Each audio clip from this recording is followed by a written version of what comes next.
And we're back.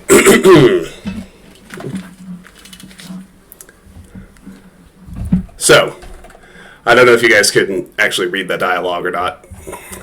I know it crashed during this. So the worn map features the patchwork grid of the streets of Martinez with directions to appropriately touristy locations. Year 48 resides on the upper right corner. Trace a path through the grid. Your finger moves through the various streets across Rue de Saint-Ghislain and Rue Saint-Cyspar, over Saint-Brun and Martinez North, finally coming to a halt on the spot where you are currently standing, although the map gives no such indication itself. Continue. For a more detailed view of the map, go to your journal and select the Map tab. You see River in the window? Yes, you do. She's on her bed back there. Put the map away. Okay, so now, on the task menu, we actually have the map. Martinez District in Jamrock Quarter of Revachol Zone of Control. Mirror, Martinez Waterfront, Fisherman Shacks, Church. So we're around here.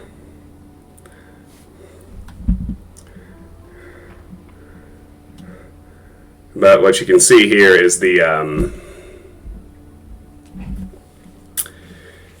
white checks that we can go back and reattempt after we put more points into the related skills.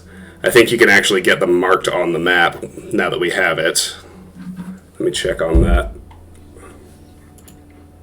Yes, mirror, sleeping dock worker. Perfect. These are found white checks. Those on white are available to try now. Ooh, I can go back to the mirror.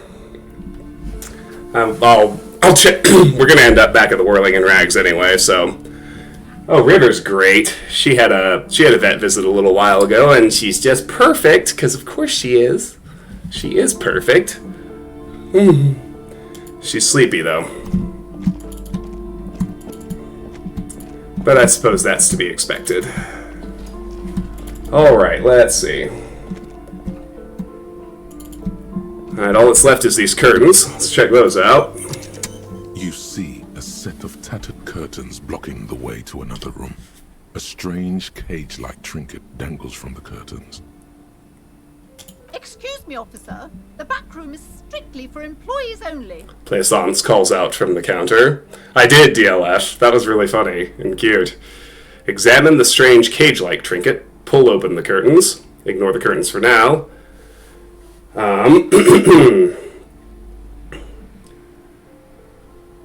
Examine the strange shopkeeper, what's behind the curtains? Nothing. Now please go back to browsing the books. Don't you feel compelled to look at the books? The books are all you care about. She fiddles with her pendant. She speaks almost as if she's trying to put a spell on you, urging you to buy more books. Oddly enough, the more she tries to draw you away from the curtains, the more alluring they become. Examine the strange cage-like trinket. You see some kind of charm, an irregular polyhedron assembled from bones, sticks, and straw. Inside, a disturbing fish head with empty eye sockets stares at you. This is a traditional Seminese ward, meant to provide protection against ill luck, bad dreams, curses, and other supernatural scourges. And who are the Seminese? Inhabitants of Ile de Fantôme, the Seminide Islands down south. Aside from poking at it suspiciously, there is nothing else to do with the fishhead charm at this time. The curtains remain shut before you. Pull open the curtains. Just as you're about to pull apart the curtains, the petrified voice of the shop owner cries out once more. Sir, don't touch that. I told you it's off limits for the customers.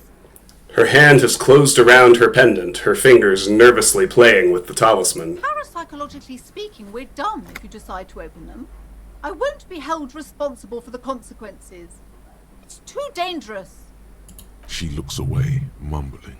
Why is everyone always messing with the curtains? Why can't they just buy books like normal people? Alright, I'll think about it for a while. I don't care, you can't stop me, I'll open them. But I sense this place calling for me. I must investigate beyond the threshold. Man, this is different. I'm a police officer. I need to get in there. This is about the curse? That's why you're afraid? No, it's just a storeroom room for the employees, I told you. Now please step away from the curtains. She's almost begging you. Ma'am, this is different. I'm a police officer. I need to get in there. Why? It's not like anyone was killed there. She stops abruptly as her hand flies over her mouth, baffled by her own bluntness. I'm sorry, I don't mean to be so impolite. Just please don't go there. I can't allow that. You'll only make things worse and unleash the powers. But I sense this place calling for me. I must investigate beyond the threshold. You do?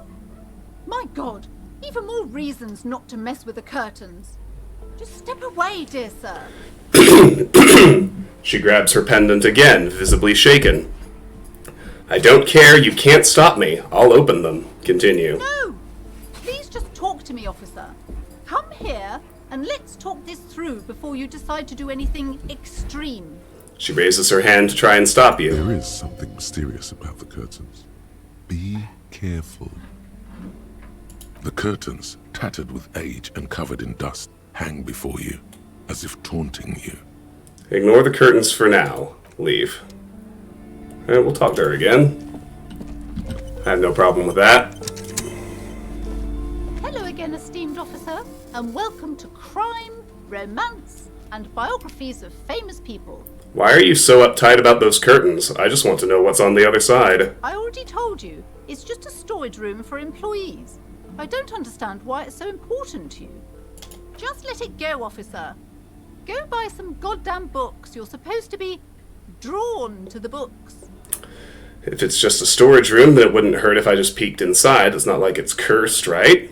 If it's just a storage room, then why does it have a Seminese ward protecting it? It's just for decoration. She wavers under your gaze, mouth pressed into a tight-lipped smile. Then something breaks. Okay, fine. It's because this place is cursed. Just like Annette said, they don't call it the doomed commercial area for nothing. Are you happy now, officer? Happy that you've ruined everything? She closes her eyes and starts mumbling something to her pendant. Have you sought help from anyone? Why didn't you just tell me right away it's the curse? How does this curse manifest itself? The curse is so much worse than you could imagine. It's a disease, eating at the very foundation. A shiver runs through the woman as she looks around the dimly lit store. It's the curse of financial distress, of ruin and bankruptcy. Her voice drops to a whisper. She peers at the curtains again. Didn't that curtain just move? Wait, that's it? I was hoping for something more paranatural. Okay, I'm a little confused. What does that mean? Ah, Annette mentioned that the previous tenants have experienced some financial troubles. It's not just that, officer. We're dealing with something supernatural here. It's the cacodemons, feeding off bad business practices and disappointing income statements. There's something wrong with this building, I can tell you. Ever since I arrived, I've sensed an eerie, lingering presence, as if I was unwanted here. Why didn't you just tell me right away it's the curse? It's not good to talk about the curse, not in detail. The negativism, it's dangerous. Talking about the void wraiths angers them. She shivers. Wow. Void raves. You have new words. Have you sought help from anyone? Yes, I've contacted numerous parapsychologists, and even a pair of Simonese mediators. They provided me with the wards. She nods at the strange cage-like trinket on the curtains. The wards help to keep the doom at bay and protect us against the darkness that lies further in the building. Even though now I fear it's not enough. Is your pendant part of the wards as well? Pointed her necklace. Oh, this? No, it's a special Himian amulet, blessed by desert pygmy shamans, with a spell of compulsion. It's to compel people to buy books. She holds the pendant in her palm. Its ochre heart glistens under the lights. There are numerous spells cast throughout the store. I had the books anointed with a different inducement spell, for example. It's guaranteed to boost sales 15%. She nods. Would you like me to take the case? I could investigate, see if the curse is real. Most certainly not. I don't want anyone who's not familiar with the psychic arts to get involved in this mess. Stay away. Leave the spirits be, so they can return to their slumber. My liege, you know what this case calls for? A para-detective. Got a few more questions about the curse. I think that just goes back to the last tree. But, drama check. 42% -1 gave smart-ass parenting advice. Uh-oh. Convince her to let you investigate the doomed commercial area. We can always retry. Slither up to Boom! you silver-tongued fiend. Show her what world-class perfidy looks like. Wait, what if I don't want to lie? Ma'am, I came here to help. I've handled paranatural situations before. Are you sure? Don't think I haven't seen charlatans before. She looks skeptical. I have returned from the void, a para-detective from a long line of para-detectives. I sensed the psychic emanations from afar. The sleeper beyond calls out. I'm not sure I can trust your claims. Honestly, you look like a bit of a drinker. I'm sorry for being so blunt, but... The lieutenant keeps his usual stony calm. He silently picks out his notebook. Go ahead then, rock her world, he thinks. I'll compose some notes. I admit I've had my share of drinks, but only because the spectral realm is parapsychologically taxing. You see, it's necessary to drink the spirits in order to contact the void. How do you know all this? Here we go. I am the Void Revenant. I have the powers to debad all the bad energies. Your wards brought me here in the first place. The Seminese blood also runs through me. You're part Simonese. Oh, it means our meeting couldn't have been mere chance. The hand of fate guides us. But I am not the only one at risk. I have to think of my daughter. You are certain you can help us? Keep us safe? I can't allow any collateral damage to hit us. Just ask my partner Kim, he'll vouch for me. No problem whatsoever. Your family is safe. The phantoms are no match for me.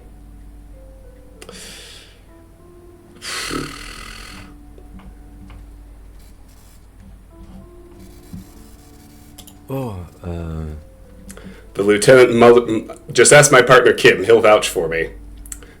The lieutenant mumbles in minor confusion. He has not been listening closely enough. You've put him on the spot. I can assure you he is a police officer.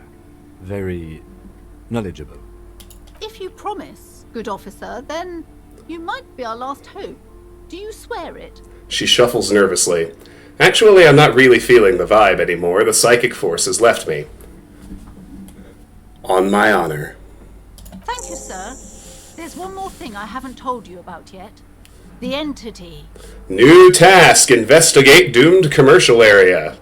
Do not act surprised. You know of these things, sire. The entity? Of course, the entity. For I have sensed its presence. You have? The entity takes the form of a woman, a witch probably. I've suspected that she must be connected to the curse ever since I first saw her. Did you know that she lives inside the chimney? She gasps. Chimneys aren't big enough for that. Chimney, the passage between heaven and hell, of course. Yes, that chimney is part of the building's central furnace, and it's enormous. She has barricaded herself behind some metal security curtains. God knows what she's doing there. Some unnatural magic, I assume. You should go find the entity and ask what happened to all the companies in the building. What is the source of this curse? Here's the key to the warded door behind the curtains. Take it. I got the key to bookstore back door. Oh, and please do return to me after you've looked round. I'm quite anxious to know what she has to say about the curse. What you discover in there. Unbelievable darkness and ruin. What you discover? Probably just some office space. Don't be scared. Farewell for now, book peddler. Investigate doomed commercial area. People say the commercial building on the plaza is cursed. No business will ever thrive there without going bankrupt. You promised Plaisance you'll look into it. Enter the sealed door behind the bookstore and find out what happened to the companies there.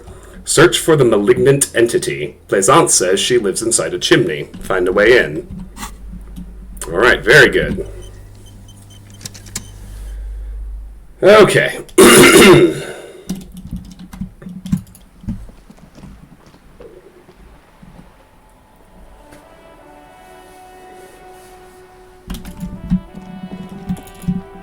Alright.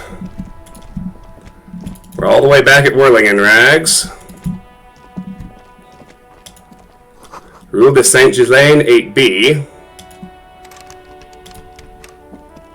An old call box with a matrix of push buttons lists all the companies in the East Delta Commerce Center. East Delta Commerce Center? This must be the name of the doomed commercial area. Aha! Main Hall Building A, Andro Orlando Hair SCA, Artemitep's Boxing for Young Athletes and Gym, 24-hour window, Emma's Fashion Atelier, Fabron's Taxi, the rest has been burned off, Slipstream SCA, Fortress Accident SCA, Revachol Ice City, Main Hall Building B, Whirling in Rags, East Delta Pinball, entrance from Building B, empty card. Okay, we won't mess with that just yet. Oh. You see a set of tire tracks in the brown slush that covers the plaza mosaic. Not now.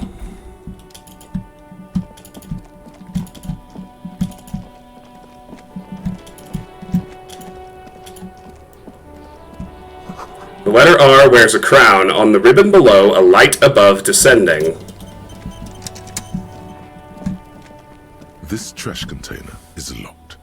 The sliding lid has a padlock that says, Whirling in Rags. There's something in there, not necessarily connected to the case, but still. Why am I looking at you, trash container? You're just a trash container. Well, it is a container. Maybe you're prioritizing it. Keep the hunch to yourself. Lieutenant, what do you think could be in there? Trash, food waste from the cafeteria. They lock these containers to keep the derelicts from flocking in. Could be evidence too. We should open it immediately. Yes, I feel like there's something in there. Seems like a reasonable assumption. Mm-hmm. He leans in to inspect the lock. How do we get the lock open? We could try using a pry bar, the one you took from my motor carriage, or... Or, Lieutenant? No or. Pry bar!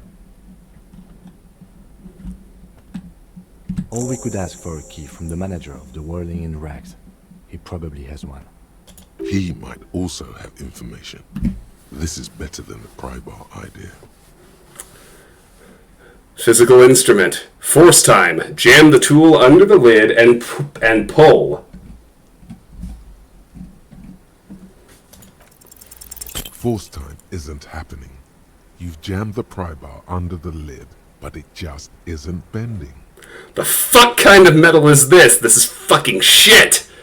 Hang from the pry bar with all your weight. That's it. I can't pry it open. Kick the container.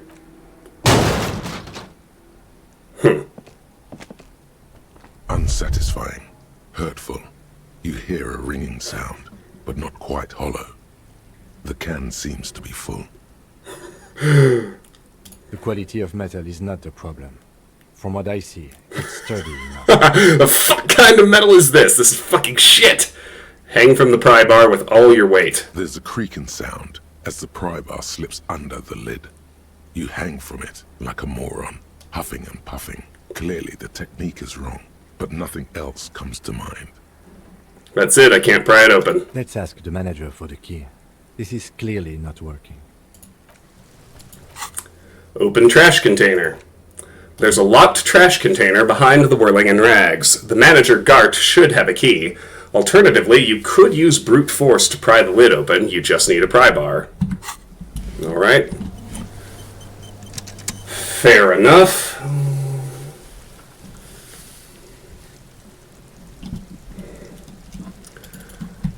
We're still going to hold off on the body for just a minute. Go have a chat with Gart and said, "This kid's ladder is rickety, but still climbable.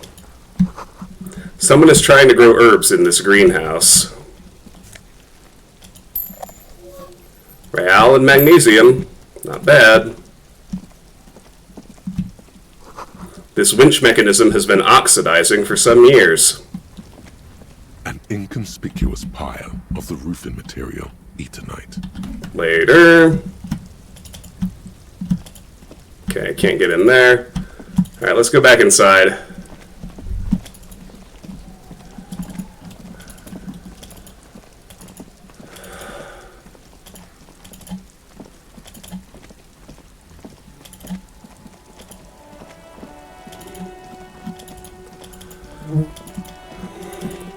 My question, I want to pay Gart back. Where do I sell my tear? I need to figure that out. Closed for winter, please use main entrance. Thank you for yeeting the bot, whoever did that for me. Much appreciated. A glossy magazine, most able-bodied men. This issue hosts the top 10 list.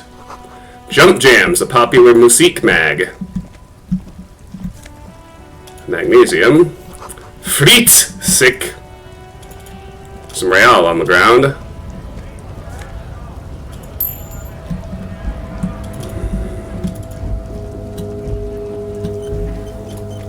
I know it's a shop. Can I sell my tear in here? That's the real question. Welcome to Frit. Feel free to look around or something. Everything is out on the shelves. What's that magazine she's reading? Okay. Nah. I don't want to waste that time just yet.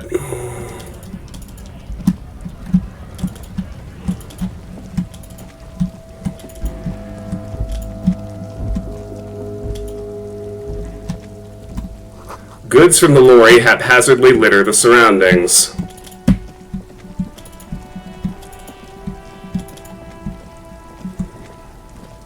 Phone. I don't know what that means.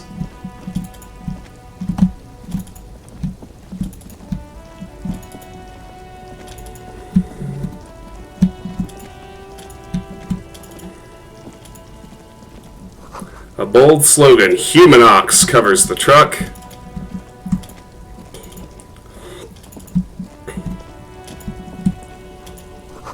Ruins full of snow. No one lives here anymore.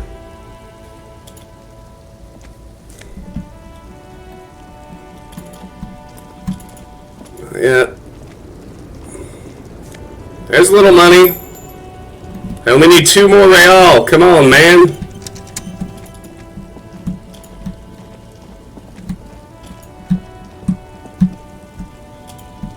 There's a little more up there.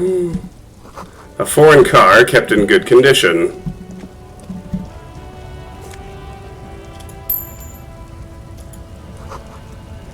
The lorries probably stored fuel here. Now they store booze.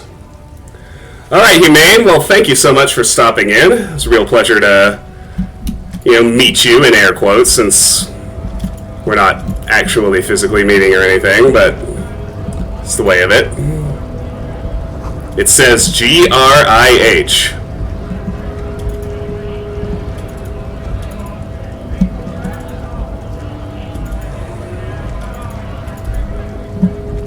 Scab? Asks the man with jolly eyes, tilting his head. Walk away. Okay, guess we're not going up there yet.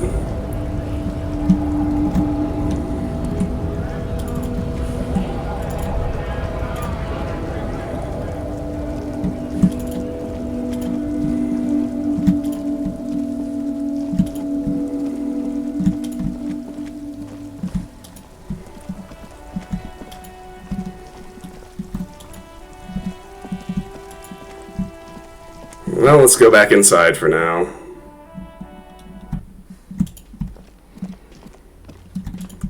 There's some new people in here. I think the first thing I might do, though, is head back to my mirror.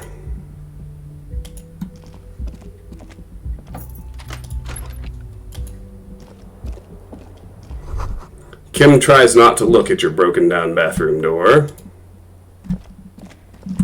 A mirror hangs on the bathroom wall. In it, your face, adorned with the expression. Dig deep into your mind to locate the source of the expression. +1, Joyce told you about the new. Like the rest of you, it comes from a bad place somewhere in the past.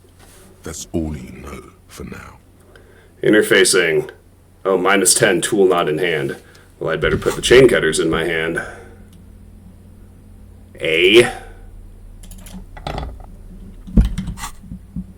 Let's try it A again. mirror hangs on the bathroom wall. In it, your face, adorned with the expression. Use your chain cutters to fix the faucet. Stop steam from fogging up the mirror. The chain cutters slip out of your hands as you attempt to twist the faucet into place.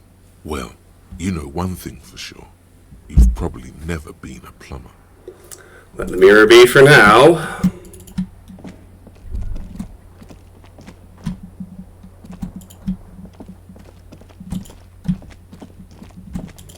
Oh, that didn't do much for me. Want my tear bag back.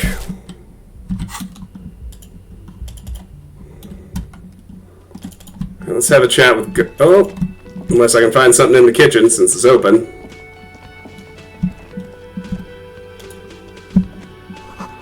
The dishes are drying. They smell of chemicals and pine trees.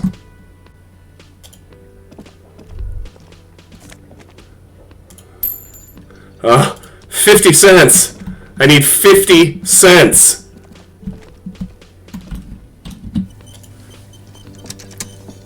Can I help you? So about that money I owe. Yes. Have you got it? How much do I owe you A again? lot. A lot. For the room, drinks, and broken window, 130 real. Oh, Like what? I was rarely enjoying talking about the money you owe me. I talked to Sylvie. She left because of me, not you. Wait, what? But what about the bird? He looks up, surprised. The bird? Yes, the bird. I found it lying on the floor with a broken wing the morning she left. She said it was just an accident. She didn't break it, I did. I threw it against the wall. You broke the skewer! His face is flushed with emotions. A rash covers his neck. I assure you it was him. Why on earth did you have to break the skewer? It's a mystery. You tell me. I just break things. It's the way I am. Maybe I have a vendetta against it. It's a mystery. I can't believe it. I was so sure it was Sylvie. Even worse, I thought she was trying to send me a message. Symbol of hope and all. A tender type of hope. Something stirs in you. Perhaps this is why you broke it. All right. Did she say anything else? About me, you know? Did she say anything about me? No, we didn't really talk about you. She said you're nice, but also her employer. I mean, come on, the power vertical here. She said she was flattered. It was just bad timing. Really? I should give her a call then. The man doesn't know what to say. He wipes his brow and stares at the counter. Thanks, I guess. Was there anything else you wanted, or...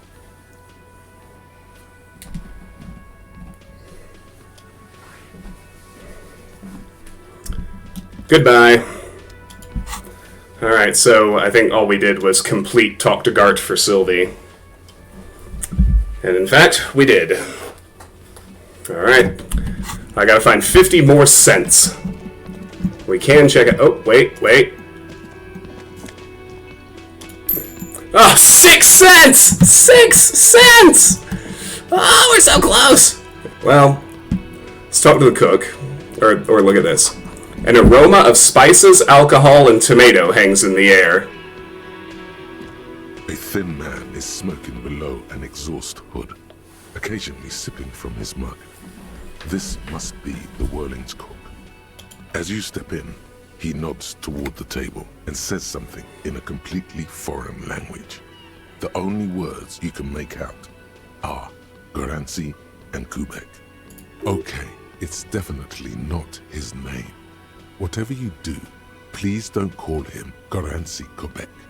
Please. It's not funny. Ignore him, leave. Ah, Goretzi, I have some questions to ask. Mr. Kubek, I'm here on official police business. Hello, sir, got time for a few questions? The man puts his cup down and replies something, his left hand drawing arcs in the air. I don't think I need anything else. Stay masculine, leave. You've got some impressive pots there. He smiles and bangs his ladle against each of his pots in turn. It's almost like music, especially with the sounds of assorted dishes boiling and simmering on the stove. I don't think I need anything else. Stay masculine, leave. Check this door. You see a heavy steel door with a prominent dimple lock. It's painted blue. You immediately feel drawn to the color. Blue is for mystery. I'll be back door, mark my words. Whenever the store leaves, try to push on the door, touch the door. The cobalt blue surface feels rough to touch. The stainless steel door is flush with its frame on every side. Old cobalt paint, rough on the fingers. 40, 50 years since this was painted, maybe. Try to push on the door. The door does not budge. I wonder where this door leads. You do? It's a door in the back of the kitchen. Why do you care where it leads? I am drawn to its cobalt blue. It's part of the whirling in rags. There's something about this place that makes me want to know. You're right, it's not important, let's go. Out of duty, we may find something pertinent to the investigation. Yes, I suppose it's worth seeing if we can get in. Just to be thorough. As a side investigation. It's hardly a side investigation. You already have a name for it. Yes, a mini-side investigation. The door and the main investigation will merge into a stereo investigation. No, the door is a mega investigation. I'm calling it Behind the Blue Door. It's hardly worth a title. Anyway, Gart is the person to ask about this. The cafeteria manager. New task, explore the Whirling's secret passages. Kim's clearly wrong about how important this is going to be. Explore the Whirling's secret passages. There are strange doors in the Whirling. No one knows where they lead.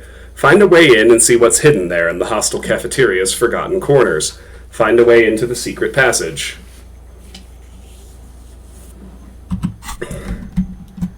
Well, that's it for the kitchen. Let's have another chat with Gart. Can I help you? Side investigation. Investigationception. Yes. Gart, I saw another thing at the Whirling. Another thing. Great. I love those.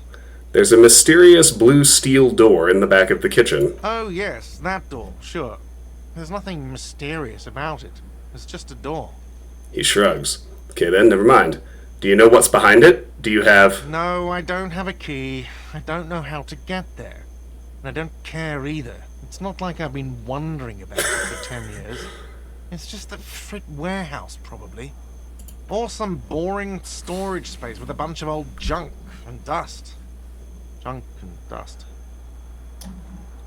He runs his finger across the counter to check for dirt. He's attempting to maintain an air of indifference. It's absolutely not convincing. Let him get to pretend he's indifferent. I think you'd like to know what's back there. Fine, okay, a little. But my job doesn't leave me time for wondering about one locked door in one of the cafeterias I manage. He shrugs.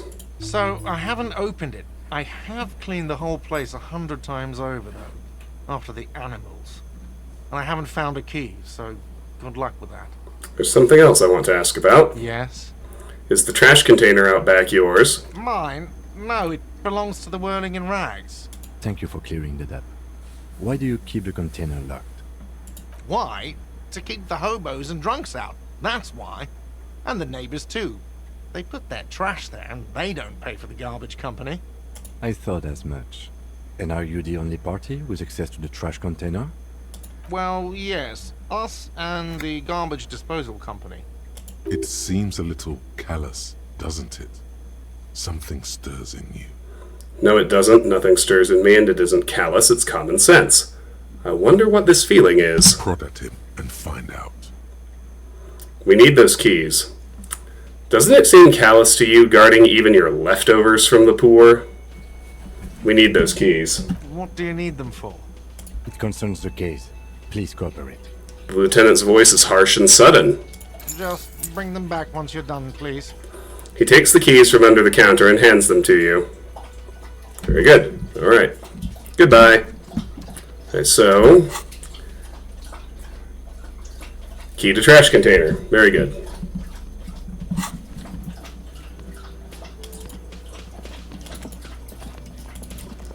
All right. To the trash container we go.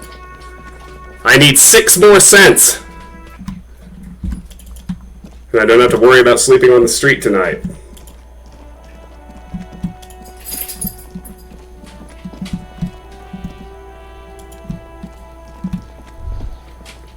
This trash container is locked. The sliding lid has a padlock that says, Well, hang on. I want to do the thought first. What happened to it? Come on. There we go. This is the logo of the municipality of Revachol. There we go. This trash container is locked. The sliding lid has a padlock that says, whirling in rags. Open the padlock with the key. With a well-oiled crack, the lock pops open. It should now be possible to simply raise the lid. Don't. Maybe you shouldn't. Another time, maybe. Leave. Open the lid. Didn't I just have a premonition that there's something in there? There is, but you won't like it. Sweat forms on your brow. Your hand is still on the lid. Open the lid. The smell of rotten food rises to greet you. You see soggy cartons, dirty rags, and organic waste. 15 experience. Task complete. Open trash container. We're just in time. This hasn't been emptied for over a week. The lieutenant peers in. Search the food waste, pick at the rags, look under the boxes of carton. You see milk and egg rest with one broken egg in it. Some pasta wrapper. Picking up the soggy packages somehow feels familiar. You've done this before. The movements are recorded in your elbows. The methodology in your fingers. You're used to this. Dive further. Used to what? Dumpster diving? No, searching for evidence in the trash. Dive further. A box falls into pieces in your hands. Batiste Soleil cereal. There are plastic pasta packages below. And turbo noodles. Nothing of note, however. Pick at the rags. Among the threadbare kitchen towels, something catches your eye. A pair of denim trousers. Grab them. As the legs of the slime-covered jeans begin to unspool from the garbage, a rank corpse smell fills the air. The victim's clothes? Cadaverine odor is faint. If these belong to the deceased, they were removed when he was still in the early stages of decay. The lieutenant smells them. Drop them in here, officer. The lieutenant produces a black plastic bag marked evidence from his pocket. Bag the trousers. Guitar marked blue jeans. Pockets empty or emptied. He wore them with a belt, too. A white belt. The loops appear stretched, but The lieutenant quickly searches the jeans. He looks into the container. the belt is missing. That's it. Do you see anything else in there?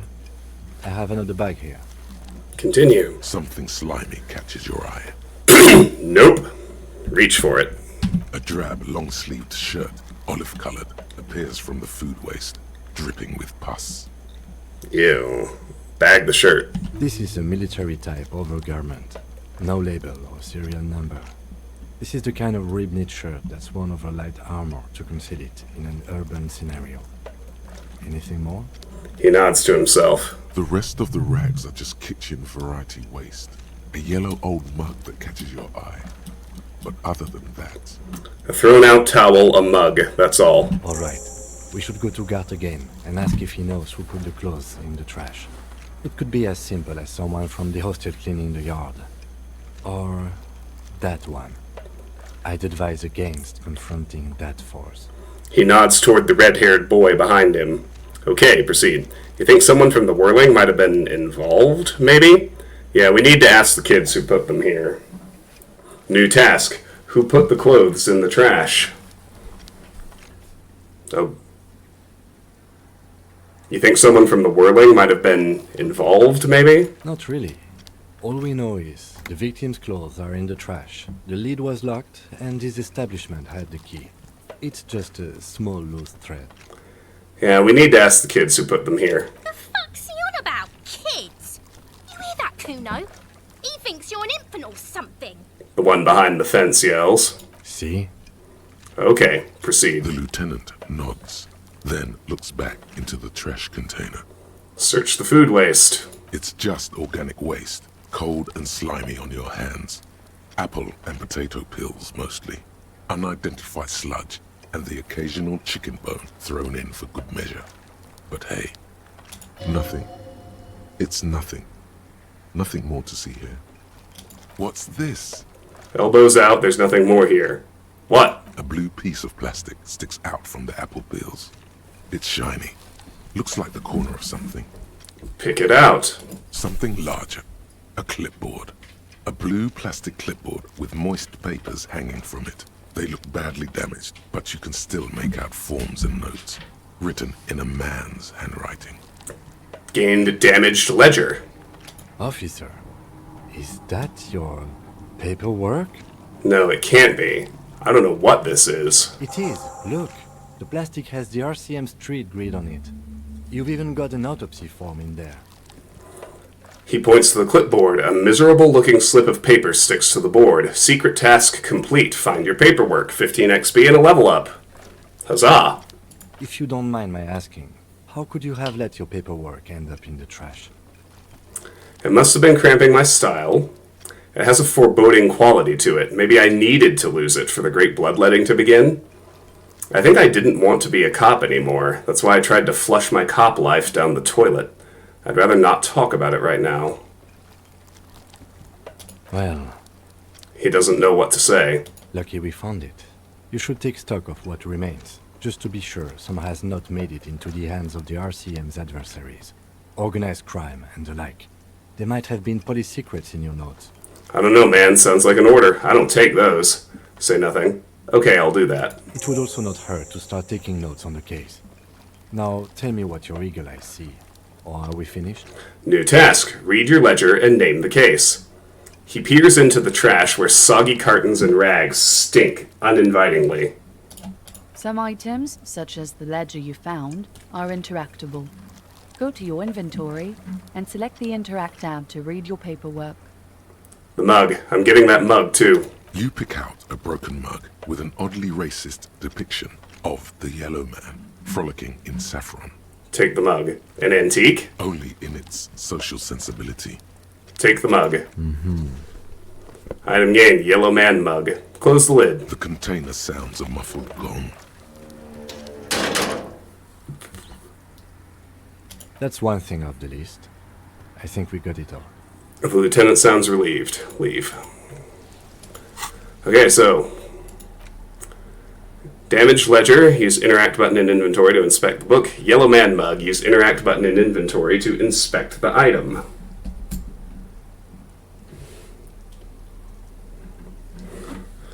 Alright, let's go ahead and examine the ledger. Well, actually, no, let's, Who put the clothes in the trash? The victim's clothes were in the trash container out back, neatly folded. Who could have put them there and why? Only the whirling staff was supposed to have the key. Ask Kuno if he knows anything about the victim's clothes in the trash. Ask Gart if he knows how the victim's clothes got in the trash. Read your ledger and name the case. This case needs an official name. Go to your inventory and interact with the damaged ledger to give it one. Finding the right line may take some time. Alright, let's level up. I want to go ahead and take logic to 6.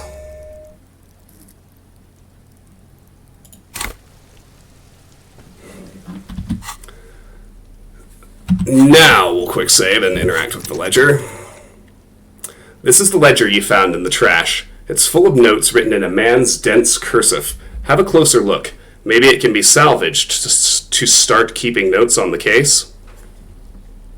It's the ledger you found in the trash. A pitiful cabbage of white and yellow papers hanging from plastic board, barely held together by a metal clip. This sad display is made complete by the faint smell of urinal cleaner. Put the ledger away. I think I got it. Anything else? There's a piece of toilet paper, or is it cleaning tissue? No, it's toilet paper, desperately sticking to the back of the blue plastic clipboard. It's a metaphor for you. Harsh. Waterlogged ledger for spelling it out for us. Below the pathetics, terror. Do not look into its blue heart. Okay. Toilet paper clip. White papers, yellow papers, clipboard, smell, put it away. Inspect the toilet paper. It's just toilet paper sticking to the back of the plastic clipboard. You can take it off if you want. Maybe it's kitchen tissue? They look exactly the same. Leave it there, it's cool. Take it off. If you want it to be kitchen tissue, it can be kitchen tissue. It's not, though. It's toilet paper. Maybe it's kitchen tissue. They look exactly the same. Take it off. Still wet, the toilet paper. I mean, kitchen tissue. Sorry. peels off the plastic easily. All you have to do is shake it off your finger, and voila, the ledger now looks marginally better. Inspect the clip. An aluminium block runs the width of the board, biting down on the paperwork. Its crocodile teeth are the only thing keeping the papers together. A regular pencil, the tip worn down to nothing, has been attached to the clip. Enough of the clip back. Run your finger across the aluminium. The surface is interrupted by a silvery sticker. It's rectangular, sparkling with iridescence. You don't know how you didn't notice it before. It is similar to the RCM watermark on your blazer the lieutenant mentioned. Didn't he say something about the headlights of his motor carriage? That you can read these there? Lieutenant, is this one of the hologram watermarks you mentioned? Point to the sticker. What? Yes, halogen watermark used for adding information to RCM property. He is lost in his own notes. It takes a moment for him to see it. That's all, thank you. How can I read it? Interesting. What kind of information? It depends. Aside from an anti-counterfeiting stamp, mine has my station number and address. The information varies by date of issue. Maybe yours will have how many cases you've solved. How many years you've been on the force, he's thinking. It'll have that. How can I read it? Any capable light with the right wavelength will do.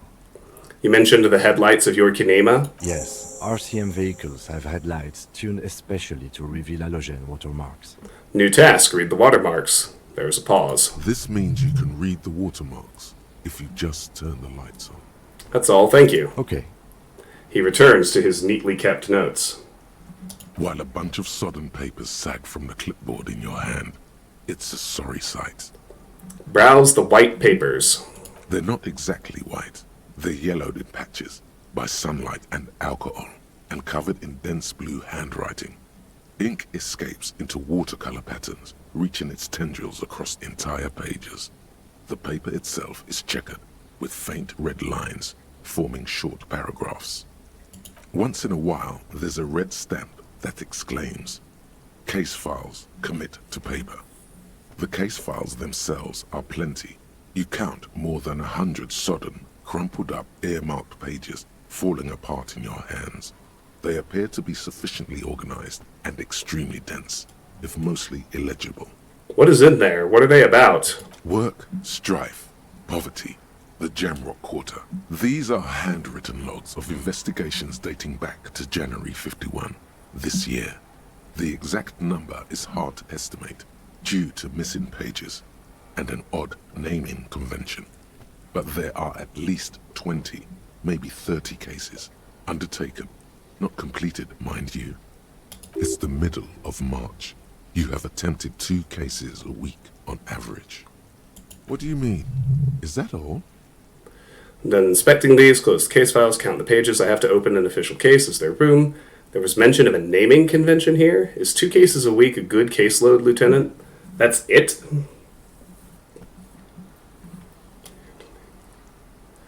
That's The it? notebook is annual.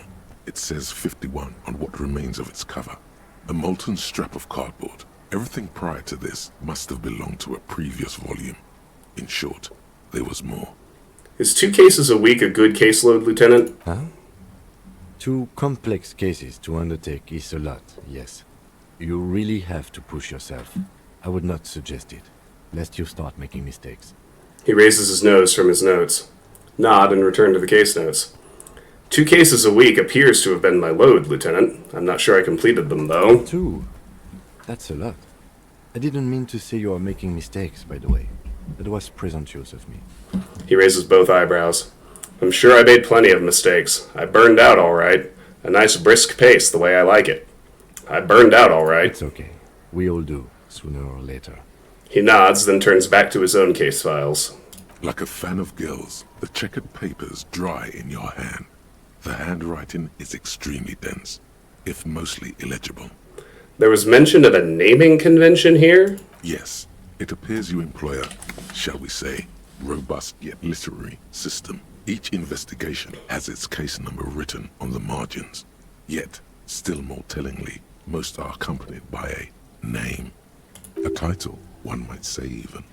One that draws inspiration from snoop fiction and Vespertine cop show stables. I don't wanna. Back to the case files. Oh my, and they're written in capital letters, too. Yes, all caps. One is called The Next World Mural. Another, The Square Bullet Hole Murders. Another yet, The Unsolvable Case. More? Others appear more light-hearted.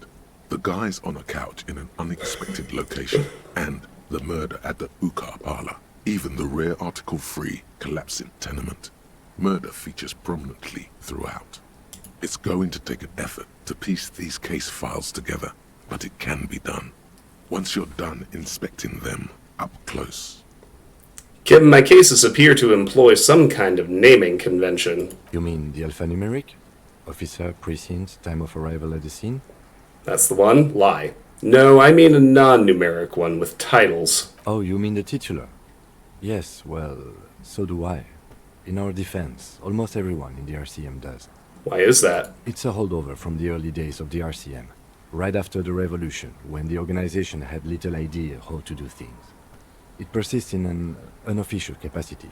Officers use these titles to refer to their work among themselves. Don't mention it. I seem to have named a case the Square Bullet Hole Murders. Again, in your defense, I seem to have named one the man with the hole in his head. That was a real person. His death was real. Still, I named it that, to amuse myself. He peeks into his notes. I pray his loved ones never find out. He smiles. What happened to him? Rail spiked through the head. He died. It was a workplace accident.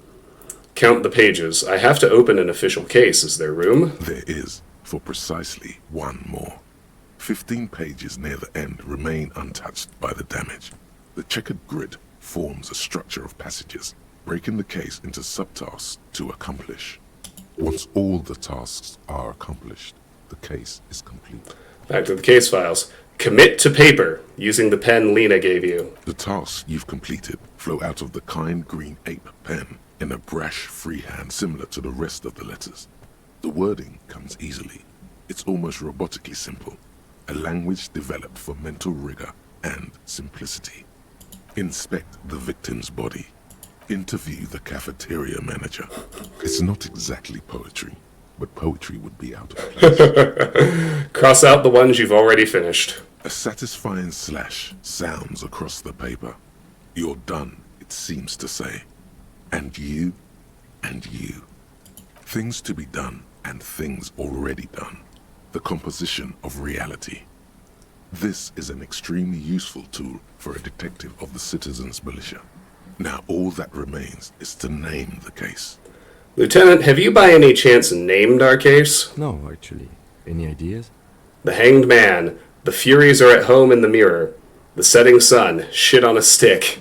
Actually, I don't have one. The Hanged Man. Great. That's great. That's actually what I was thinking too. The Hanged Man. Good, strong name.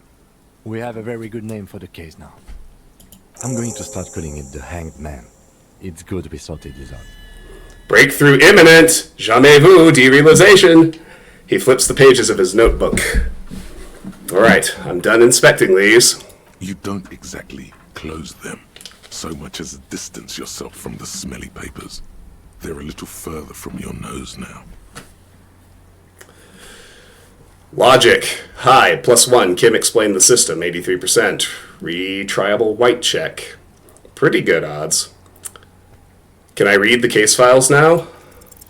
Yes, you can piece them together using the alphanumeric code on the margin. It always begins with HDB 41, then date of initialization and time of arrival on the scene, followed by the title. For example, HDB 41120111700, the Next World Mural. How long does it take to read a case? Wait, HDB 41? Weren't those Officer Precinct? Why, yes, your precinct number is 41. And HDB? Every last alphanumeric in the files begins with it. And these are your case files. It's safe to say HDB are your initials. Hey-yo! Horace Debbie Behringer? Ram Daryan Binsakin? Those aren't my initials. I'm not feeling them. Wow, I don't know what to say to that. I got nothing here either. Logic really isn't the best faculty to have. But it's the one you got. So sorry. Yeah, we're staying out of this business for now. HDB is bad news from yesteryear. It's shit, honcho. How long does it take to read a case? It takes about half an hour to piece one together, using the system you've devised. Where do you want to start? The next world mural, the unsolvable case, the square bullet hole murders, the couch in an unexpected location, murder at the hookah parlor. I can revisit this. We're running low on time. It's changed. We'll do it later. A bunch of sodden papers still sags from the clipboard. Browse the yellow papers. In the back, you see thin, translucent copy of paper. Some neon yellow, some bright red, all covered in boxes, like marching armies. These look like official forms, waiting to be filled out. Then rip them from the binder and hand them out, according to type of form. What types of forms are there? 3. The topmost are misconduct fines, the middle ones are station calls, and the bottommost are field autopsy forms. Each is easy enough to make sense of. You don't have to be an intellectual giant to do police work. Misconduct fine. A monetary penalization ranging from 20 to 250 real. Severe cases allow for 1,000 real, but that requires special paperwork. The details of issuing these fines are spread out over the rest of the fields. Station call. These are quite sinister in turn. They give a date and time for the person to appear at the specified precinct police station. Below the call are the criminal charges you risk by not appearing. Field autopsy. A dozen pages of thin copy paper, bright red in color. You see the parameters of a deceased human form waiting to be filled in. Age, sex, condition of internal organs. Enough of these closed forms. Yes, all that remains now is to fill those forms and hand them to people. Fines for wrongdoers, interview requests for bad guys, and field autopsies to dead guys. The rest of the stinking cellulose is much worse for wear. Being sandwiched between the board and the rest of the paperwork must have spared the fragile copier paper. Look at the clipboard. It's made of dark blue plastic, hard enough to beat someone to submission with. The edges are rounded, however. The U4 size board feels thick and heavy in your hand. Light shimmers on its wet surface. On the back you see the embossed letters, RCM. Back to the rest of this mess. Shake the ledger. What did you say the color was? Blue. The blue heart. Don't look into it. Shake the ledger. Something rattles inside, ever so lightly. Is there a hidden compartment? Permeables. It's not hidden per se. The compartment is made for permeable materials that would get damaged if something happened to it. Peek inside. The plastic shimmers like lapis lazuli, but it is not see-through. You cannot see to its center. How would I open it? With your hands, U4 sized pages hang from the clip screwed to the top of the board. Medium interfacing check. Open the hidden compartment in the clipboard. Let's try. Very Two good. sides of the board appear slightly misaligned, like a drawer that's come off its slides. If you bend the plastic on your knee slowly, the slides snap back into place. It should be possible to just Fuck no, put the ledger away. Leave. Wait, somehow I don't want to. Slide the drawer open.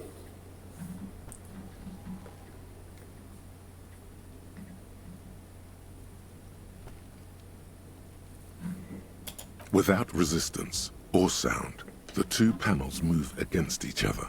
The compartment is now open. What's What's inside? 2 ticket stubs and a handmade postcard. Whoa, close the permeables compartment. Fucking kill yourself, you asshole. This just took a turn. Pick up the card. Proceed. Pick up the ticket stubs. 2 octopuses are smiling. reaching their tentacles toward each other in the colored pencil drawings. The tickets permit access to the zoo in Revachol East. The aquarium costs extra. These let you go there, too. Pick up the card. Proceed. Thin wax paper has been glued to a piece of cardboard. Sounds like leaves rustling when you pick it up. You see violet flowers, floral patterns, patches of glue. Put it back, open it, smell it first. It smells of chewing gum, apricot flavored.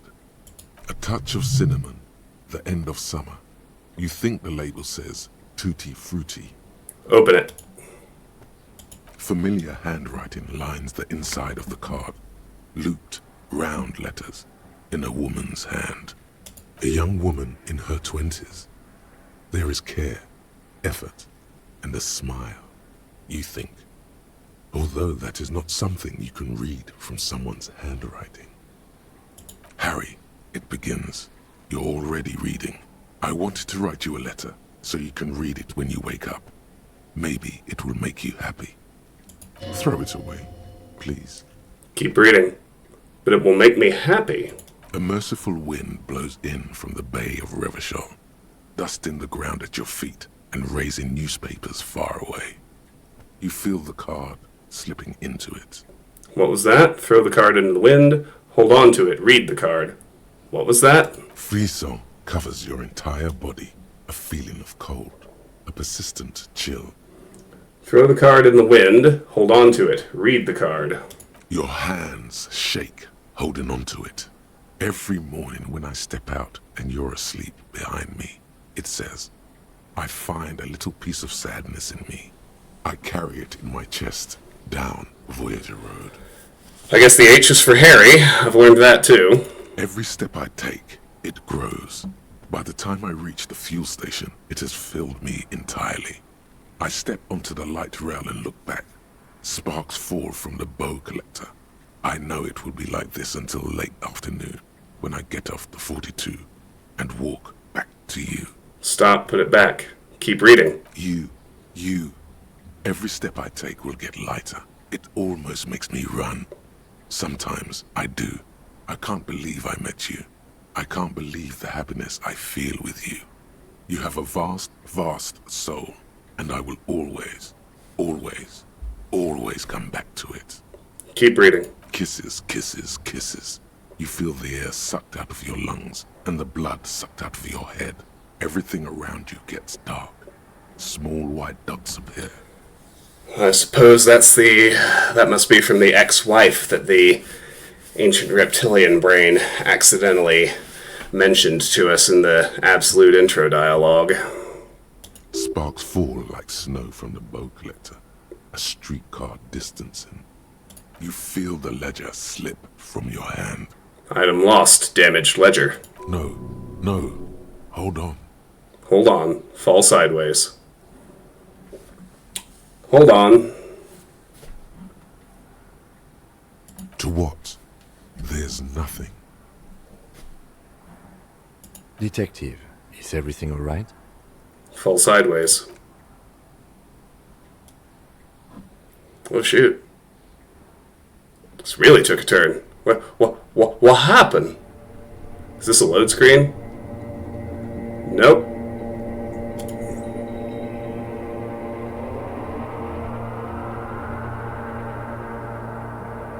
I guess it is a load screen. There is nothing. Whoa, hold on. Again. Just lie there, passed out. Nothing? Nothing sad, brother. No treachery, just blackout. Just lie there, passed out. Well, almost nothing. There is the ground below you, that's still there. And the small light that's on, fluttering, somewhere in the basal ganglia. Who's that? That's me. Blue eyes, that's me. Nice and quiet. And who was that? Who was what? He speaks of the sickening longing, the unwell emotion. Even in the darkness, he's grasping for it. Still trying to hold on to the great sorrows slipping in the water. Slimy. No, I was cool. I'm cool. Yeah, that's the stuff. Here in the paleo-mammalian cortex, we call it the shadow. Because it's always there. Thought gained. White morning. That one's worth internalizing. Was that the X something? The... Bloated corpse of the past resurfacing. No, it was beautiful. Yes, that. Beautiful. Believe me, stupid ape. Its lack of beauty was not the problem. It is his X. Where's Voyager Road? There is no Voyager Road. There are no roads, no houses, no lights in the windows. It's all on pause. There was something about a bow collector, too. Yeah, man. What was that about? Thought gained. The bow collector. Enough. Just lie there, motionless. You think they would let you? Until you disintegrate into biomolecules? No. Someone is breathing on your face now, inspecting your pupils, stupid idiot. I'm not coming back. What is that? It's cold. Yes, they're pouring something on you. It's in you. And It's delicious. Glowing lights on a dashboard emerge out of nothingness. Oh, we're back. Where am I? In the upholstered cabin of Lieutenant Kitsuragi's motor carriage, seated in the driver's basket. The air is thick with leatherworks and heavy fuel oil. Cold water runs down your chin. Drink. Water. The lieutenant is extending a small canister to your mouth. No, I don't wanna. Drink. The water is cold, silvery, the stuff of life itself as it pours down your parched throat. The pounding in your head recedes. The darkness parts. Drink. You haven't drunk water in 2 days. Did you know the human body is not made to survive on alcohol alone? It needs a secondary form of hydration. He tilts the canister. Drink. With greedy gulps, you down half a liter of cold water. Some of it spills on the driver's seat. The lieutenant pays no heed to it. What happened? I should ask you the same. I was dehydrated. It won't happen again. Fuck it. Start climbing out of the motor car. I came in contact with the burnt-out ruins of the past, Lieutenant. I should ask you the same. You were reading your paperwork. Then you passed out. I carried you to my kinema to take you to a hospital. Then you came to. How long was I out? 10 minutes, maybe. I came in contact with the burnt-out ruins of the past, Lieutenant. That does sometimes happen. Item gained, ledger of failure and hatred. He hands you the remains of your ledger. You dropped these. Are you okay to proceed? Just nod. Let's solve this case. Good. The Ledger of Failure and Hatred is a special item that can be used both as an interactable and a tool equipped in your held slot for skill bonuses. Find it under the Tools tab in your inventory. Ah, yes. Jamais vu. Derealization. Thought complete. Jamais vu. The opposite of déjà vu. Not already seen, but never seen. Everything that should be familiar appears strange and new, like some half-forgotten day in your childhood. Only now. That's the feeling you've been having. And for who knows how long. You should go and ask Joyce Messier about this. What world are we in? This is a fundamental question. +1 XP for every orb clicked. All intellect learning caps raised by 1. Those are spectacular bonuses. Okay, so we've gained a couple more too. White Morning. Temporary research bonus, -1 authority. Little guy gets further and further away. Research time 5 hours. Problem. You see yourself from above, you're passed out on the blue tiles of the hostel room floor. Even from this distance, you can see your eyelids flutter at the mention of what? A great white object, letting out its sweet smell like a lily of the valley. The little man's forgotten its name, but he still remembers the feeling, And look, he moves. The feeling animates him. He instinctively reaches out for the feeling's best friend, a bottle of Commodore Red. He puts on his disco clothes and gets smaller and smaller. And the Bow Collector. Temporary research bonus. -1 authority, hell on earth. -1 hand-eye coordination, hell on earth. Yikes. Sparks fall like snow from the Bow Collector of streetcar number 42. Slowly down the slope from Voyager Road and then east on the B-206 across the river to where there are no closed factories or ruins, to study at the Academy. Electrical cables run overhead and the Bow Collector draws across them like a musical instrument, a flash. She's standing at the rear window, holding onto the rail, in a spring coat, waving at you. Both of these are pretty good. In the end. Alright. Ledger of Failure and Hatred. +1 Inland Empire, +1 Empathy, -2 Authority. Read the watermarks. Get in front of Kinema's headlights to read the halogen watermarks in your ledger. This may yield some information about who you are.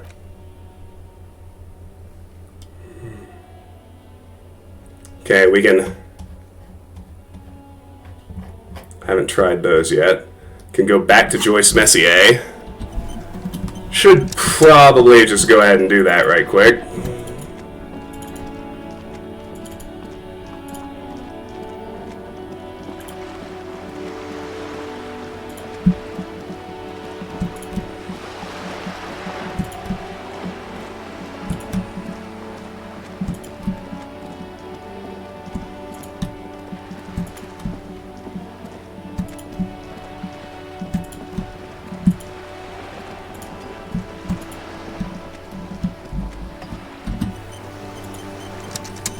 You're back. Good. What can I help you with? She takes a sip from her silvery thermal cup. I've got some more questions about reality. More lessons in basic reality? My favorite part of the day. Go ahead, ask me anything. She's positively surprised. Yeah, so we can... Now we're almost guaranteed success. Although, what is +12? Jamais vu thought complete. I could still critically miss if I roll double ones, but what is reach for something fundamental? What is all of this? The scent, the sound, the air. What world is this? What world? The only one, I suppose. The world of matter. And its pale antipode. The fading pearls of her eyes look to the sea. The camera of her mind glides over the surface of the water. Say nothing. What do you see? Great bodies of water. Forest-covered surfaces. Clusters of light where the cities lie. You've seen the montage. We all have. This world is enough. She concludes. There is a term of endearment they coined for it. In the DeLorean century. When humanity was high on this world. Discovering more and more of it. These archipelagos included. What is it? Elysium. This world does not deserve a term of endearment. Elysium. The world needs a term of endearment. Wait, is this the one with the evil apes? Not in this case, no.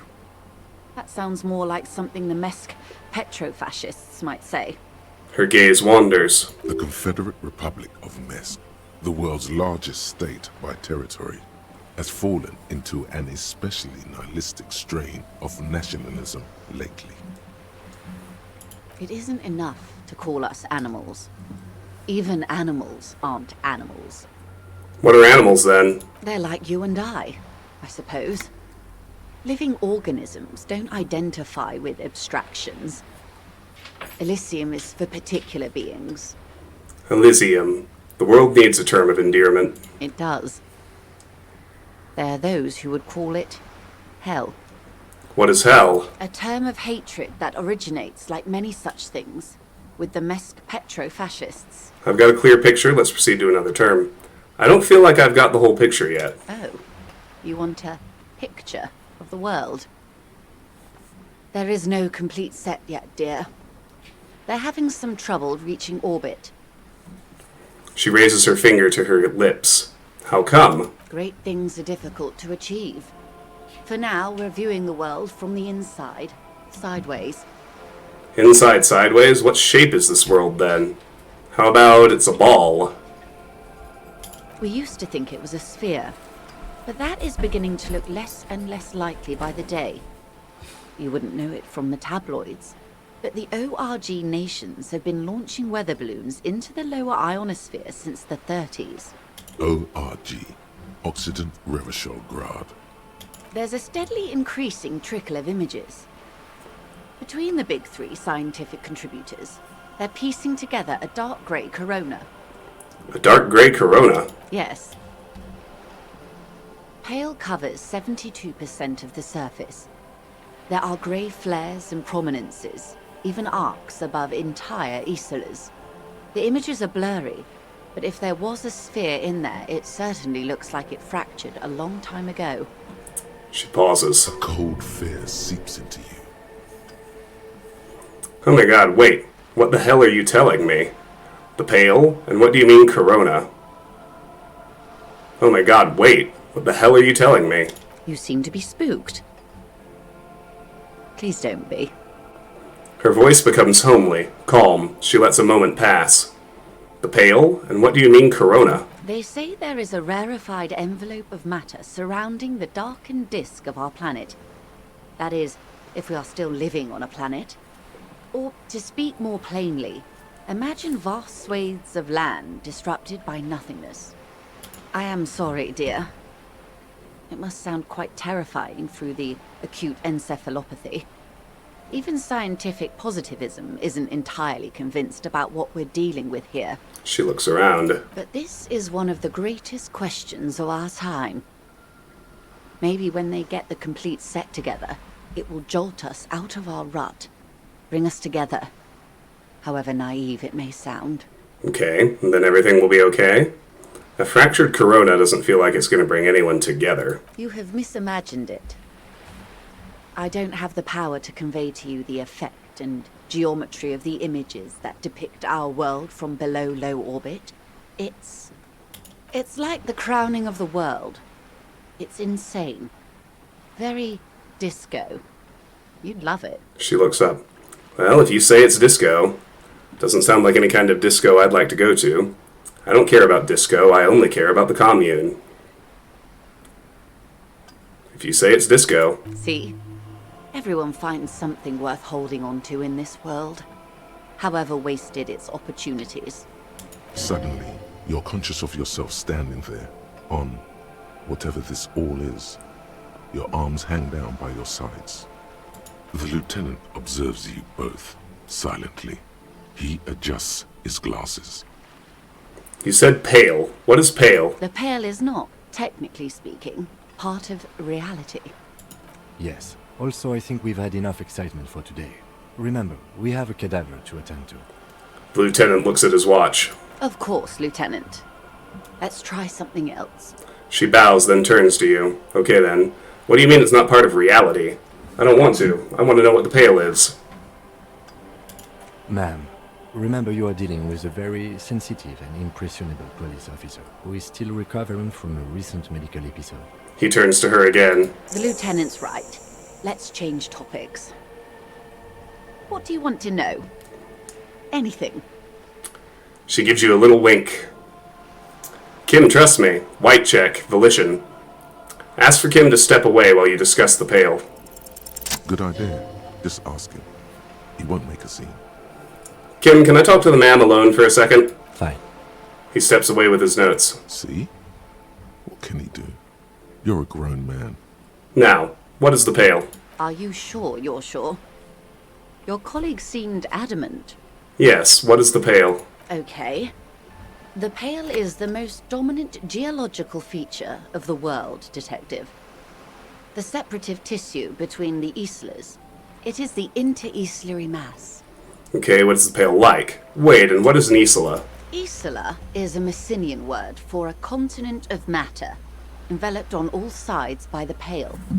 Also, isolation, or landmass. We used to believe there was only one. In the last 4 centuries, we have discovered 7. Mundi, Seol, Samara, Ilmara, Grad, Katla, and this, Insulinde. And Insulinde is? An oceanic isla. It comprises mostly of water. Muindi is the largest, Katla the coldest, Insulinde the bluest. What can I say? Each is perishing and dear. She stops. Okay, what is the Pale like? Achromatic, odorless, featureless. The Pale is the enemy of matter and life. It is not like any other, or anything in the world. It is the transition state of being into nothingness. The negation of being. The negation That's of... right. The negation of being. She tightens her hood around her neck. It's cold outside. Is it here? Look around. No, detective. We're safe. It begins there, 6,000 kilometers to the north, and even more to the south, east, and west. You are in the middle of the Isla. She points to the sea. As your gaze instinctively turns north, a small black pit opens up in your stomach. 6,000 kilometers from the end of the world? And there? Yes. That is enough. Many cities are built much closer. And there? Point north. An uproar of matter, darling. Rising into the Pale. Rolling. Evaporating even. A great vision. The area of transition between the world and the Pale is called Porch Collapse. Imagine a grey coronal mist, cold vapor marked by spores of an opportunistic microorganism, a mold that's adapted to grow at the edge of the unrest. It's the most disco thing you will ever see. She closes her eyes and breathes out heavily. What are its physical qualities? It's difficult to describe, or even measure. Something whose fundamental property is the suspension of properties. Physical, epistemological, linguistic. The further into Pale you travel, the steeper the degree of suspension. Right down to the mathematical. Numbers stop working. No one has yet passed the number barrier. It may be impossible. If we're surrounded by Pale, how do you get from Isola to Isola? Oh, it is so difficult for us. Her lungs deflate. Her words sound like a sigh. It is possible to force dimensions on the Pale. In modern times, we can even compress its latitude, bouncing radio waves from one end to the other, shortening the path. But it is still hard for humans to navigate the Pale without getting lost, or having our minds damaged. The Pale can damage the mind? Extensively. How? Some say the damage stems from extreme sensory deprivation. Others argue that Pale somehow consists of past information that's degrading, that it's rarefied past, not rarefied matter. They call it the blend over of the self. The Pale does not only suspend the laws of physics, but also the laws of psychology, maybe history even. The human mind becomes over-radiated by past. What does this over-radiation feel like? It feels terrible. Absolutely terrible. International standards strictly limit civilian travelers to 6 days of Pale exposure per year. It's more for her. Way more. Let it go. You are not a civilian passenger? No, nameless detective of the Citizens Militia. I am a member of the Entropanetic Business Class. I'm cleared and trained for 22 days of Pale transit annually. You are not a civilian passenger? Are you over-radiated? Up to my gills, officer. What is entropanetic? Entropanetics is the scientific study of the Pale, or a recent iteration of it by way of Grad. The study of the Pale reaches back 6,000 years. The Pericarnassians called it the Western Plain. Did they cross it? The Western Plain? There are signs of pre-modern crossings. Successful navigation of the Pale relies not just on technical know-how, but intensive psychological preparation.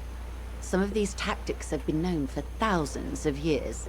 What has entropanetics changed then? Nothing. We remain powerless before the Pale. The only real advance in Pale transit is the speed with which an aerostatic craft can pierce it. Less exposure leads to less effects later. Aerostatic craft? Hybrid airships, Detective. Conventional rotors or jet engines no longer add velocity after the point of reference for motion is suspended, once you've crossed from near Pale to far Pale. In essence, we throw them in and they come out the other end. If we throw them precisely. If we do not? Then they don't. Gone, like a skipping stone beneath the surface. How much Pale is there compared to the world? The Pale outweighs reality 2 to 1. There is more Pale than there is matter, and the ratio is slipping. Slipping how? To our detriment, or...? What do you think, Detective? She looks you in the eye. It's shrinking. There's more and more of the world. It's growing. There is more and more of the Pale. Precisely. One of the few measurable effects of the Pale is that it is expanding at an unknown rate. It's terrifying. An intuitive conclusion of that development is that one day the Pale will cover everything. But this sort of talk is mostly left to extremists. Stay silent. Cover everything? That can't be. Where would we go?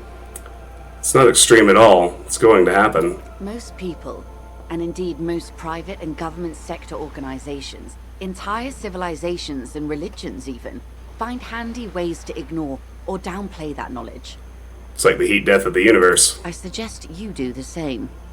Let's return to reality, please. Yes, sweet reality. But before we do, tell me, Detective. She stomps her foot. Is this the first time you're hearing this? Do you really not remember anything? Nothing. Just alcohol fumes and blackout. I sometimes sense vague shadows of a past, and it's not good. I'm getting a sense of who I am, but no, I didn't know this. Beyond curious. Tell me, what do you think of the Pale? Who am I to think anything of it? I don't know how you've all survived with it. It's a huge accomplishment. I'm worried. I have to say, it doesn't sound very liberal to me. A powerful anti-communist force. Perhaps too powerful, but still. They have it coming. Its advance can only be stopped with immediate, total, ruthless communism.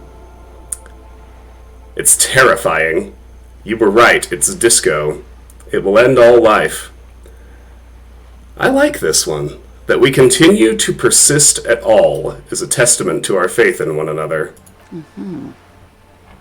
Her eyes tense. Crow's feet radiate from them. She observes you, your bloodshot eyes and swollen face. You really didn't know.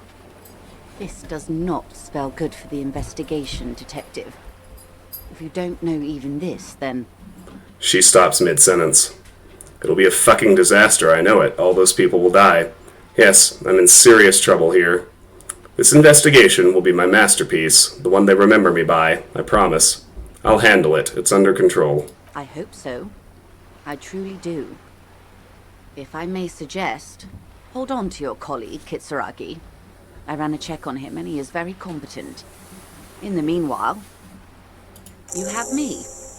I will assist you in any way I can, even if we have to do it one basic term at a time. She gives you a slight bow. Task complete. Talk to Joyce about the Pale without Kim. 35 XP and level up! You have not passed out from it. Perhaps I worried for nothing. Are we still on the reality lowdown, or should we do actual police work now? The lieutenant returns. You needn't have worried. That was fucking insane, Kim. Right, let's get to work, Lieutenant. Some more reality lowdown before we go. Right, let's get to work, Lieutenant. Good luck, detectives. She nods you goodbye. Alright, we got logic to 6. Let's start raising drama next.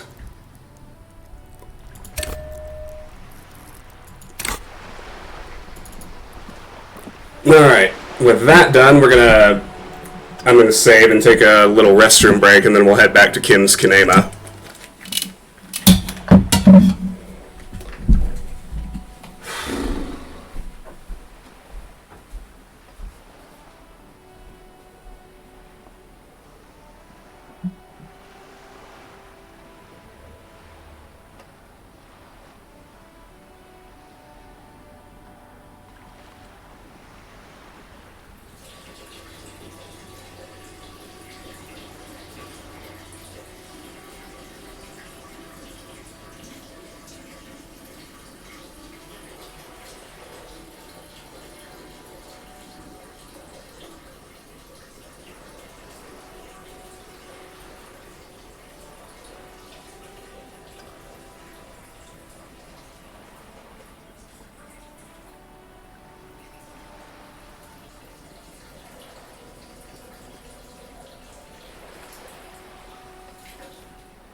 I'm a little tired.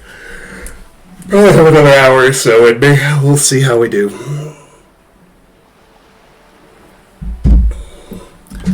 Alright.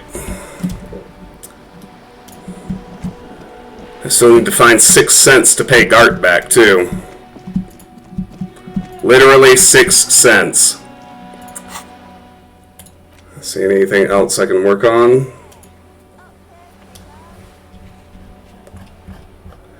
Oh wait, I should be able to try the... Oh, no. That's because I had her highlighted. It's not available to me. My mistake. Onward!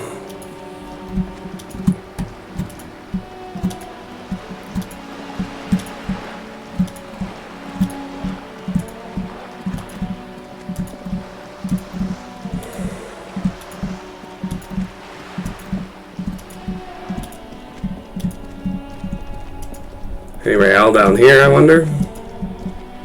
Just because it's a place I haven't gone to yet. Doesn't look like it. An ancient fountain. It doesn't pump water anymore. There's a tree in it.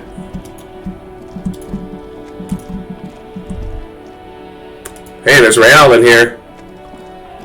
I need 6 cents, and I can pay Garth back. Oh, it's a Nosafed. Well, that's good, too. Roy's Pawn Shop. Fast cash for faster times. This is probably where I can sell my tear. Waterlock out of order until Wednesday, 7:15 a.m. Tear.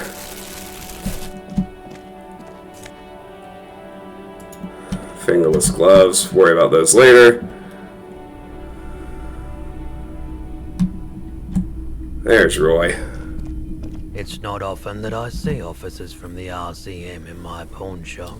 The man at the counter turns to you slowly. What can I do for you? He asks. Courtesy is not insincere, but he prefers being alone with his projector, just watching the movement of light across the walls of the shop.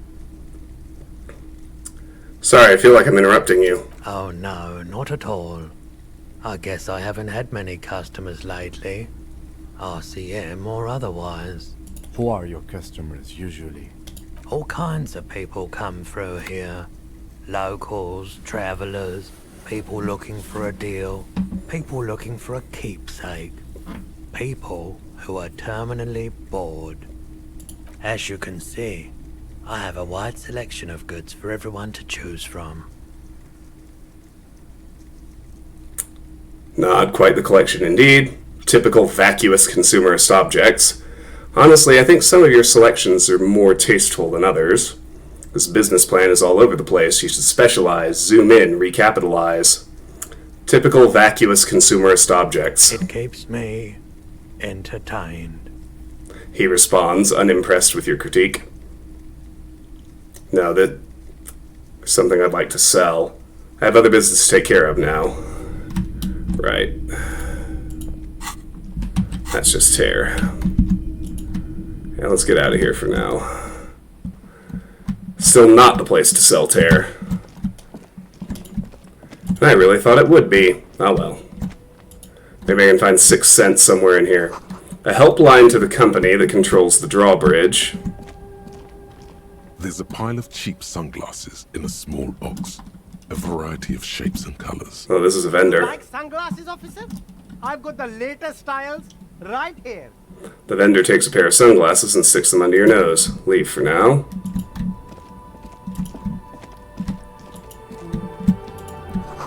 Hot air rises up from the sewer. Sour, acidic, and strangely comforting.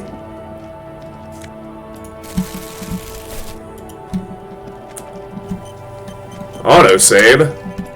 Why? 6:30 p.m.? Is that an autosave? Well, here's Kim's Kinema. Let's do that task right quick. You see a set of steering levers, a radio microphone, a pull-out toolbox, and the soft glow of the fuel preheater gauge. Kim, how do I turn on the headlights? Alright. Ready? I turn, you press start. It's next to the preheater. He turns the preheater on, waits, takes out his keys, and says, "Press engine start." The dashboard lights up with orange glow. The rouse per minute gauge jumps, and the engine of the Caprice Canadian comes to life with a whiny growl. Press the button labeled headlights. The lights unfold with a little click, casting electrical light onto the ground before the vehicle. Updated, read the watermarks. There you go. I'll turn them off from the remote once you're done. We just need to stand in front of the machine now. Close the door. Leave. Now go stand in front of the kinema in the lights.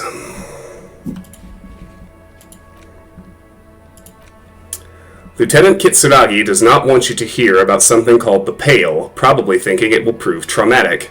Return to Joyce once he is not there and ask her about it, or get him to step away for a second. Let's do this. As you hold your ledger's clip under the headlamp, an iridescent hologram appears. A street grid and the veins of a great river. A familiar sensation washes over you. There she is. Revachol West.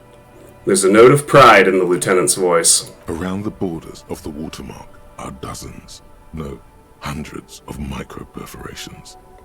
Look at the perforations. Look at the shimmering street grid. The rectangular watermark is overlaid with the logo of the RCM, and yet the major arteries of Revachol are all recognizable. They shimmer in the Kanema's headlights. Hi, Incognito. Been a minute. Welcome back. We're towards the end. Probably got an hour left in me, a little less. So, not a bad time to tune in. How are you, my friend? It's been a minute. Wait, look around you. A rat brazenly darts past you and disappears amongst the stopped lorries. In the distance, a child somewhere shrieks. A woman reprimands her in a voice no quieter than the child's cry. Ah, Martinez. He smells the air and says, "Where are we on this?" Point to the halogen map. Let me see. He takes the ledger for a moment and inspects it. Right here. He says, his finger near the top of the map, on a segment of coast jutting out into the great ocean. Seems nice, seems like a shithole. I'm sure I've seen worse. Oh yes. Coal City. Le Royaume. The burnt-out quarter. Look at the perforations. There are many of them, and they are divided into 3 separate rows. Let's look at something else. Tally up the different rows. The first row has 18 dots. Now, what about the next one? The next is the longest. It runs all the way around the border, and then some. Count them individually. There are so many, it's hard to count. More than 150, at least. Maybe even 200. What about the last row? The last row has 3 perforations. 3? That's it? That's it. Hey Kim, what do all these holes mean? Point to the dots on the watermark. Those are perforations. They represent your record as an officer of the RCM. They are your statistics, as it were. I should have guessed you'd keep a record. Officers often do. Let's take a look. The first row represents your years of service. 18 years. Okay, not bad at all. What did you do before you volunteered? Wait, 18 years? I've done this? Got drunk like a megastar? I walked the land telling whores and liars of the end to come. There are 9,855 days remaining. Probably some boring office job, same as everyone else. I feel like I just went around apologizing all the time. Do you really think I have any idea? Probably some boring office job, same as everyone else. No shame in working a regular job, detective. Sometimes after a long day of doing this, I even envy it. Let's move on, shall we? This next row, the one that wraps all the way around, is your number of closed cases. Closed is good. It means finished. You've got, let's see... Wow, more than 200. I would have thought there'd be more. Is that a lot? It's quite a lot, even for someone who's been on the force for nearly 2 decades. Usually, clearing more than 10 cases a year puts you in the 90th percentile of all RCM officers. Well, it's good to have you here. You know, I'm okay. I got some stuff going on. I won't lie, and Honestly, I'm in a pretty rough patch, but I'm holding up all right. How are you? So you're saying I used to be a super cop? I used to be good. That's some solace, I guess. What's the last number? I don't think I can ever re-become this person. What's the last number? I used to be good. That's some solace, I guess. What's the last number? Right. Those are your confirmed kills. You've got precisely 3 perforations there. That's not too many. I was expecting a higher number, honestly. So I'm a killer. For an RCM officer, especially Precinct 41, which is in the Jamrock Quarter, it's rather tame. I mean that in a good way. There are certain officers who treat their kills like some kind of ghoulish game. If they do happen to solve a case, it's usually by accident. It's obvious the lieutenant doesn't think very highly of these officers. But it seems as though you are, or at least were, one of the good ones. So we have that to be thankful for. Thanks for this. How do you handle the strain? Have you ever killed anyone, Kim? Yes. He says, declining to elaborate. How do you handle the strain? Everyone has their own method of coping. Some more effective or self-destructive than others. He gives you a meaningful look. Personally, I find it helps to keep up a few hobbies. Hobbies are lame. Maybe I should find a hobby? Like what? Oh, this and that. Let's not get into it now. Maybe I should find a hobby. Why not gardening? You've already got the gloves. He points to your yellow gardening gloves. It's meant in earnest. Please don't mistake it for a jab. Thanks for this. The lieutenant nods. Okay, let's go. Right. I'll go turn off the lights. He presses a remote control on the key. Task complete. Read the watermarks. 15 XP. You can now see your statistics on your journal page, to the right of the task description.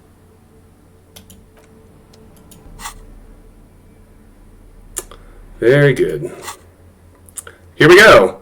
Name unknown, rank unknown, RCM officer profile. Ha! Superstar cop, apocalypse cop, sorry cop 7, boring cop 3, 0 on the first 2, communist 11, fascist 0, ultraliberal 0, moralist 1, good cop, bad cop 3, honor 2, people killed 3, case solved 216, years in service 18. Cool. Alright, neat.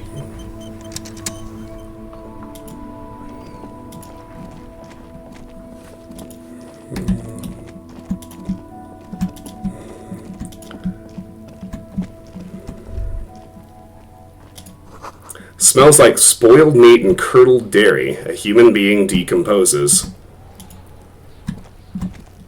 There are several footprints in the mud, left by work boots. Anywhere from 6 to 12 pairs have walked here. What kind of boots? Heavy workers' boots with reinforced toes and hobnails, all over the yard. Isn't this something an industrial worker would wear? Lieutenant, workers' boot tracks. Noted. Point to them. The lieutenant takes out his little notebook. Challenging visual calculus. Get an exact count. Maybe more than 12. Pa-boom! No. 8 pairs of boots have shuffled back and forth in the mud. Not now. Go over them one by one. 1.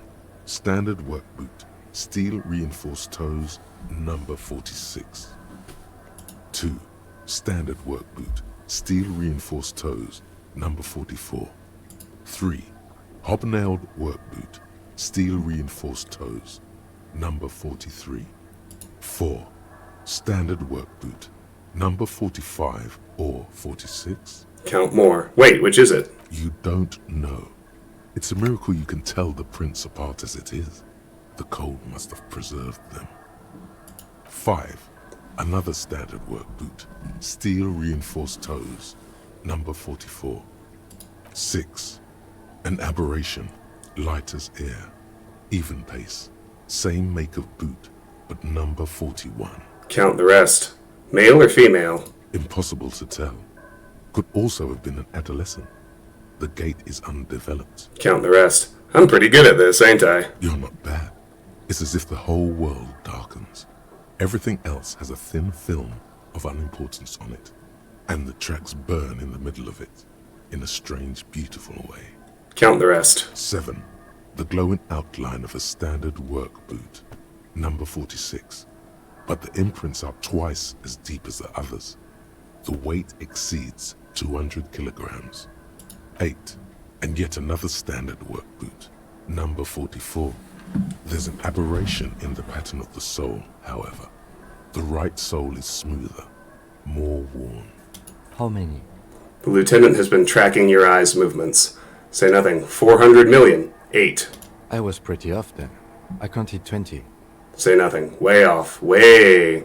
The same guys are going back and forth. I never got the hang of it. Hyperopia. Do you see anything out of the ordinary? How old do you think these tracks are? An aberration. One sole smoother than the other. A heavy one. 200 kilogram imprint. Light step. Number 41 shoe. A woman? Or a kid? Could be a woman. Could be a kid. I don't think there's any way to be sure. Where was that one? Yeah.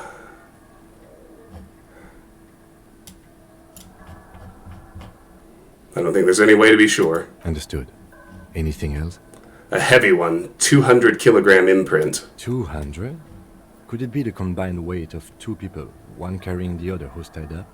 Let's say a heavily built worker carrying a similarly built, soon-to-be-dead man. He thinks for a moment. You know, I'd rather not get into details. Let's just say that... Let's say my family is not a source of comfort right now. He might be right. 200 kilograms of living weight is unlikely. He thinks for a moment. I don't know, it could have been an extremely obese person. Maybe it was a giant. One of them was carrying him over. Possibly, yes. The lieutenant marks something down in his notebook. But why? Let it be. You're thinking, why did they have to carry him? Yes, they could have used a makeshift stretcher or just march him up to the gallows. Maybe the victim refused to walk to his own lynching. Maybe the victim wasn't conscious. Our reading of these prints could be wrong. You have a point there. Anyway, it's something to consider. What else can you see? He clicks his pen, thinking for a moment. An aberration. One sole is smoother than the other. Interesting. Let's name it the odd sole. Do you have any ideas, Lieutenant? Someone operating a workbench with a pedal? Like a joiner at the harbor.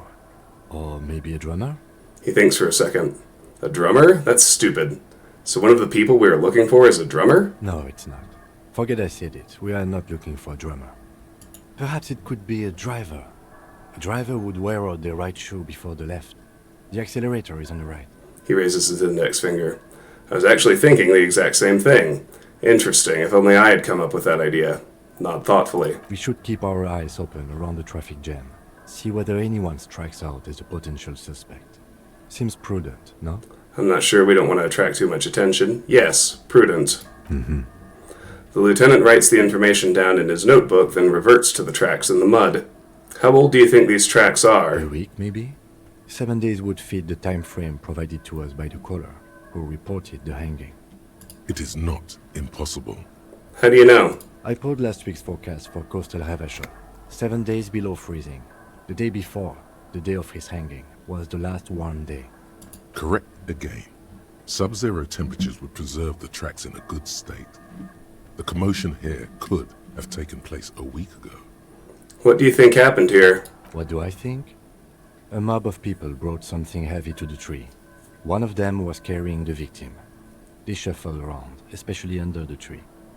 Then, after hoisting him up, they stood in a semicircle facing his direction. At first glance, this appears to be a lynching. Indeed. They all stood in a row here and looked at the tree. Yes, everything fits so well. Carried him over, hoisted him up, watched him hang. This is easy. I think we have a firm understanding of what happened here. The lieutenant's eyes narrow. He's thinking to himself. Either way. What else? He concludes. We've been through all of it. All right, very good.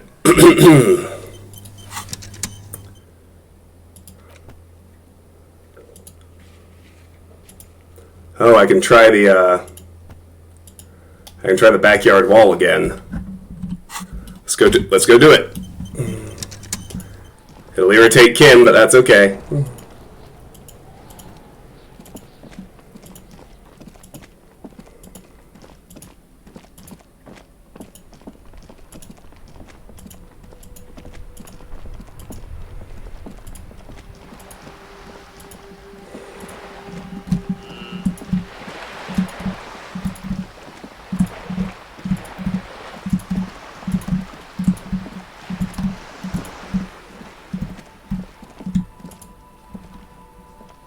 Just an ordinary wall. Nothing to see here. Ooh. In the dimming light, some things become clearer. Why am I looking at this wall?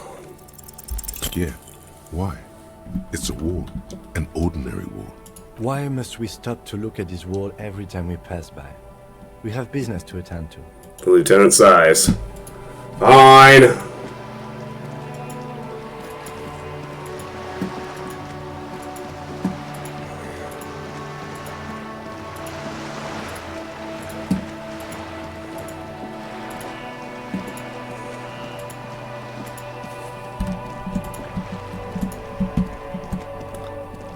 Any other reattemptable checks at the moment? I haven't done any of these yet. Okay. No.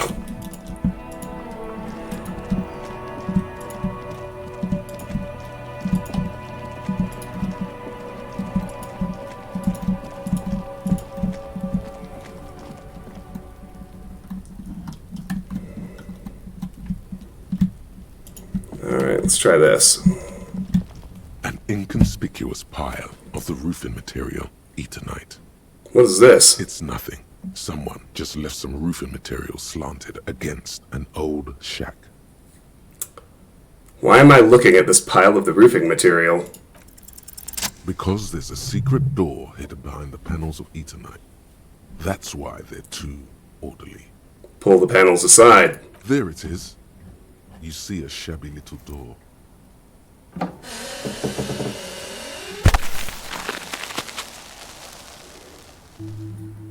5 XP. What is this then? A tool shed? Let's investigate. He peeks inside.